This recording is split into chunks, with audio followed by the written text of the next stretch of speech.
প্রথমে ঠাকুর শ্রী শ্রী হরিচাঁদ, ঠাকুর শ্রী শ্রী গুরুচাঁদ, মাতা শান্তি দেবী, মাতা সত্যভামা দেবী, মাতা বীণাপাণি দেবী শ্রীপাদ পক্ষে আমার প্রণাম জানাই। আজকের যে অনুষ্ঠান, এটা অষ্টম বর্ষে পড়ল। বনগাঁ মহকুমা শাখা মতুয়া মহাসংঘের গতবারও আমি এসেছিলাম। আমাদের এই মঞ্চে নিউটনকে সম্বর্ধিত করা হয়েছিল সঙ্গীত শিল্পী। আজকে আমাদের ভারত বাংলাদেশে সবথেকে জনপ্রিয় সঙ্গীত শিল্পী, সুকণ্ঠ গায়িকা এবং সঙ্গীত রচয়িত্রী আমাদের মাননীয়া নীলিমা বিশ্বাস, তিনি নীলিমা বিশ্বাসকেও এখানে সম্বর্ধিত করা হয়েছে।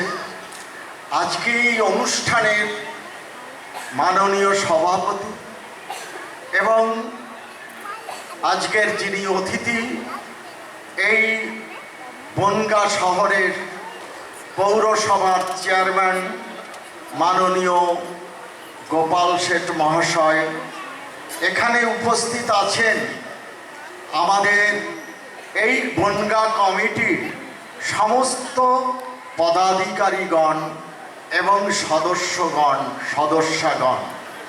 এই যে নিয়ম শৃঙ্খলা বজায় রেখে যে একটা বড় অনুষ্ঠান করা যায়, সেটা আজকে দেখিয়ে দিলেন যুগ্ম সম্পাদক প্রখ্যাত আইনজীবী প্রসেনজিৎ বিশ্বাস এবং শ্রী মনোজ টিকাদার, তার দলবল এবং সহকর্মীদের নিয়ে তাদের আমি সংগ্রামী অভিনন্দন জানাই, আমি তাদের শুভেচ্ছা জানাই। এখানে উপস্থিত হয়েছেন আমাদের বিশিষ্ট কবি এবং নীলিমার বিশ্বাসের পিতৃদেব, আমাদের মনমথ কীর্তনিয়া, অসুস্থ অবস্থায়ও এসছেন। এখানে উপস্থিত হয়েছেন আমাদের প্রাক্তন প্রধান শিক্ষক, আমাদের শ্রদ্ধেয় গোপালচাঁদ সাধু ঠাকুরের স্নেহধন্য ছিলেন তার পিতৃদেব লোককবি বিশ্বেশ্বরপদ সরকার, তিনি এখানে উপস্থিত হয়েছেন, আমার সামনেই বসে আছেন। আমি সকলকেই বলবো যে আজকের এই সভা আমার কাছে আমাকে মুগ্ধ করেছে। সারা ভারত থেকে, এমনকি দুবাই, বিদেশ থেকে, ত্রিপুরা সরকার, কলকাতা বিশ্ববিদ্যালয়, এ পর্যন্ত বিভিন্ন সংস্থা আমাকে, অর্থাৎ 150টির উপর সংস্থা আমাকে সম্বর্ধিত করেছেন, পুরস্কৃত করেছেন। কিন্তু আজকের যে সম্বর্ধনা, আমি আমার এই সম্বর্ধনা, এই পুরস্কার অনন্য হয়ে থাকবে আমার জীবনে। যে এত সুশৃঙ্খলভাবে মতুয়ারা যেইভাবে কেমন করে সাংগঠনিক বক্তৃতা রাখতে হয়, প্রতিটা বক্তার আমার এবং যারা যে 2-3 জন সঞ্চালনা করছেন, আমি মুগ্ধ হয়েছি যে এইভাবেই তো আসর সাজাতে হয়, এইভাবেই তো মানুষকে আপ্যায়ন করতে হয়, এইভাবেই তো আমাদের চলতে হবে। আজকে তারা আমাদের এখানে আরেকজন উপস্থিত হয়েছেন, আমি না বলে পারবো না তার ঋণের কথা।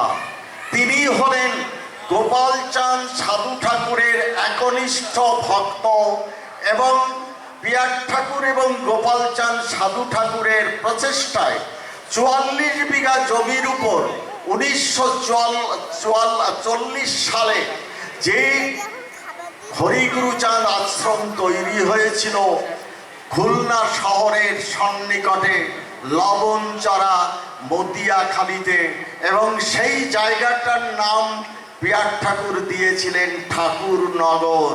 তার বৎসর পরেই আমাদের দেশ ভাগ হয়ে গেল।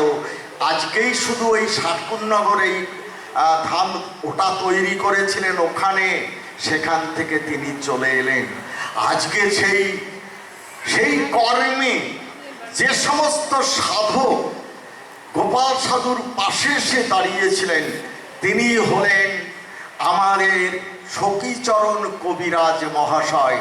সেই সখীরাজ চরণ কবিরাজের জ্যেষ্ঠ পুত্রের পুত্র অর্থাৎ সখীচরণ কবিরাজের পৌত্র শ্রী বিশুদ্ধানন্দ কবিরাজ, প্রাক্তন ব্যাংক অফিসার, তাকে উঠে দাঁড়াতে বলছি। সকলেই একটু করতালি দিয়ে তাকে অভিনন্দিত করুন। আজকে আমার যে মনে পড়ে যাচ্ছে, আমার সামনে বসা আছে বৌদি, অর্থাৎ যার প্রেরণায়, যার বাড়িতে এসে আমিও বাড়ির একজন হয়ে গেছিলাম, আমাদের দাদা মতু আন্দোলনের পরিমল বিশ্বাস, তারই সুযোগ্য পুত্র প্রখ্যাত আইনজীবী প্রসেনজিৎ বিশ্বাস। আমি তাই এই এরিয়ায় ৮০ সাল থেকে আমি পরিচিত, এবং আমি এখানকার অনেক কিছু পরিবর্তনও দেখলাম। ঠাকুরনগর বনগাঁ স্টেশন থেকে আমাদের দলের টঙ্কা চুরি হয়ে যেত, আমাদের সঙ্গে মারামারি হতো। এই অবস্থায় আমি দেখেছি 1964 সাল, তখন আমার বয়স ৮ বৎসরও নয়। তাহলে আজকে সেই বনগাঁ শহরে আজকে এত সুন্দর করে নীলদর্পণ ঐতিহাসিক মঞ্চে আজকে অনুষ্ঠিত হচ্ছে, মতুয়াদের কণ্ঠ সেখানে শুনতে পাচ্ছি। তাই সকলকে আমি অনুরোধ করব, আজকে যে যুবক ভারতবর্ষে মতুয়াদের নানা সংগঠন আছে, কিন্তু যে কয়টা সংগঠন সুশৃঙ্খল মেনে এবং শুধু ডঙ্কা বাজায় না, এরা সমাজ আন্দোলনের সৈনিক। কবৎসর আগে যখন উত্তর মধ্যপ্রদেশ ওখানে দলিত হত্যা হয়েছিল, এই ত্রিকোণ পার্কে মা মমতা ঠাকুরের নেতৃত্বে প্রসেনজিৎ এবং আমাদের এই মনোজ টিকাদার এবং এদের নেতৃত্বে বড় আন্দোলন হয়েছিল এই ত্রিকোণ পার্কে। এই ত্রিকোণ পার্কে আন্দোলনে আমরা সামিল হয়েছিলাম। উজ্জ্বল বিশ্বাস সেটা তার পত্রিকায়ও দিয়েছিলেন। আজকে তাই মনে পড়ছে 1985 সালের কথা। 1982 সাল পিয়ার ঠাকুর মানে 1977 সালে তিনি লোকসভা কেন্দ্রে হেরে গেলেন নির্দল প্রার্থী হয়ে, অর্থাৎ নবদ্বীপ কেন্দ্রে। সেখানে